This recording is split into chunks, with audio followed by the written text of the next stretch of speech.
Hi, I'm Dan Robinson with the Great Lakes Spirituality Project, and I'm very happy to be here with Marie Elena Gaspari this evening. Hello, Marie.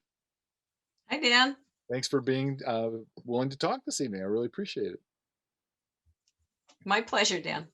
Marie is a master wisdom teacher with 40 years of spiritual exploration, study, and practice, including teaching programs in the healing arts since 1990.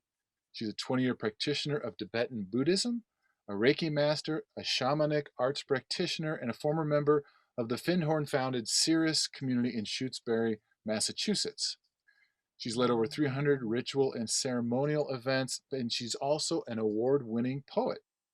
After growing up in Massachusetts and living for over 2 decades in the Bay Area of California, she now lives in Northport on the Leelanau Peninsula with her husband. Well, what a wonderful place to live. We were talking just before this interview, and I was just saying how much I love that part of Michigan and just along the lake there. Oh, it's beautiful. I love the forest and I love the water. We have all of it. It's Oh. really beautiful. And how long have you lived there? Um, we moved here in 2012. So about 8 years. It'll be 9 years in April. Okay, well, good. Well, good. Well, you back in 2013, in our earlier communications, you mentioned that you were a part of the start of the Leelanau UnCaged Festival, which is a community festival, a music festival that takes place there in Northport every year. And they had to cancel, I think, in 2020, but they're getting ready for 2021. I think, Yes, yeah. yes. And Yeah. since the beginning, you've helped host and lead a water blessing ceremony. Could you talk a little bit about that? Sure. When they had the initial meeting, I'm not really a founder, but I was just at that first meeting. Oh, okay. And I felt very strongly that if we were having anything here in Northport, or certainly on the peninsula, that the water was really one of the reasons we were all here. And I felt that it might be important to have some kind of a tribute or a blessing, maybe a water blessing. Actually, at that first meeting, there was dead silence after I said that.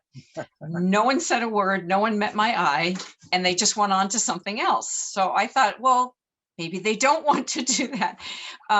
But as we got closer to the festival, they said, well, Maria Elena, are we going to have the water blessing? So each year, in the beginning, I invited sort of different people to come, but now we sort of have a pretty standard group. We have some wonderful um, women who work at the water from the Anishinaabe tradition, from the Grand Traverse Band tribe, that come every year, and they sing a beautiful water blessing song for us. Um, I usually, sometimes I've had the minister at Trinity Church. We have had a wonderful Native American man and his wife who also played music. He was the minister at the Indian Mission Church here in Northport.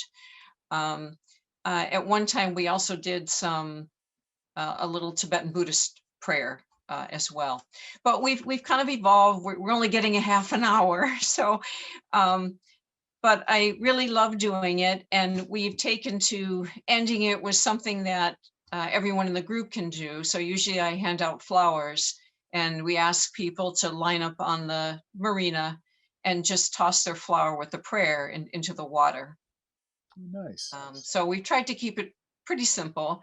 I'll just tell you, as somebody who works a lot with nature spirits, that the water really starts to react when we do certain parts of the water blessing. And that has been sort of a running joke among those of us who participate every year.